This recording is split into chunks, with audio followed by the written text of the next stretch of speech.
Et pour Jeff... Jim Gaffigan. Jim Gaffigan, Oui. c'est ça. Mais puis pour lui... Tu le connaissais-tu, toi, Jim Gaffigan? C'est un stand-up comique très connu aux ouais, États-Unis. c'est ça. Il est super connu, mais moi, tu vois, ceux qui en arrière de moi, c'est les seuls que j'écoute. T'sais, ça prend énormément de temps avant qu'il y en ait un qui rentre, mais une fois qu'il rentre, là, j'écoute absolument tout ce qu'il fait. Là, t'sais. Ben, je te conseille de jeter un petit coup d'œil à Jim. Moi, je le connaissais pas. Mais il est très big aux États-Unis. Mais dans le monde aussi, partout, parce qu'il a fait une tournée mondiale. Genre, il a fait plein de pays les 3 dernières années. Lui, il est-tu britannique, lui? Non, il est américain. Ah, je pensais qu'il était britannique. Non, mais Josh habite en Angleterre. Peut-être que c'est ça qui t'a créé une petite confusion. Lui, sa blonde est britannique, puis il habite à Londres, Josh Hartnett. Okay. Mais Jim, c'est un Américain, puis je connaissais pas.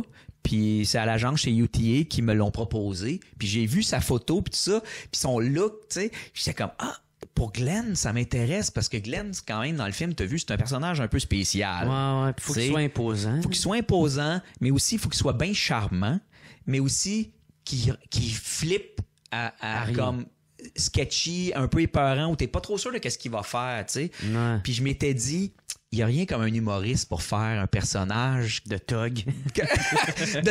Mais qui te charme avant. OK. Parce qu'il faut que tu l'aimes vite. Fait que à ce niveau-là, je trouvais ça intéressant qu'il était stand-up, puis j'étais allé voir sur YouTube, il y avait 2 one-hour special sur YouTube gratuits de performances de Jim, puis quand j'ai vu ça, premièrement, je me roulais à terre tellement je le trouvais bon, il est drôle, c'est incroyable. J'ai trouvé super drôle, super bon. Puis je me suis dit, pour Glenn, ça serait extraordinaire.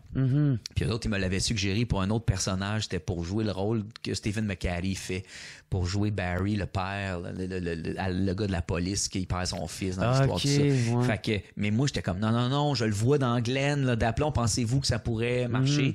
Puis ils ont fait, oui, OK, on va y faire aller pour ça. Puis, c'est quoi, lui, il voulait commencer à faire des films? Ouais, et lui, c'était comme une bonne porte d'entrée. Ouais, il commençait à jouer un peu comme acteur. Il avait peut-être déjà fait 2 ou 3 films, puis il avait le goût, il a le goût de jouer, tu sais. Fait que ça donnait bien à ce niveau-là. Puis d'un point de vue financier, ça a été super facile parce que Jim, c'est quand même un humoriste. J'ai remarqué plus tard, il était dans le top 10 des humoristes qui font le plus d'argent aux États-Unis d'une année. Fait que j'étais comme... OK, lui, par année, il dépasse le budget de mon film au complet. Il fait de l'argent en tabarnane. Fait que lui, venait...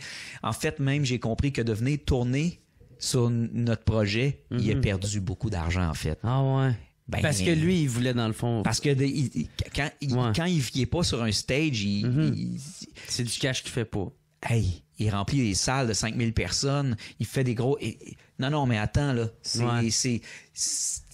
Moi, je pense que c'est quelques millions de dollars qu'il a perdu à venir tourner sur mon film. Ouais.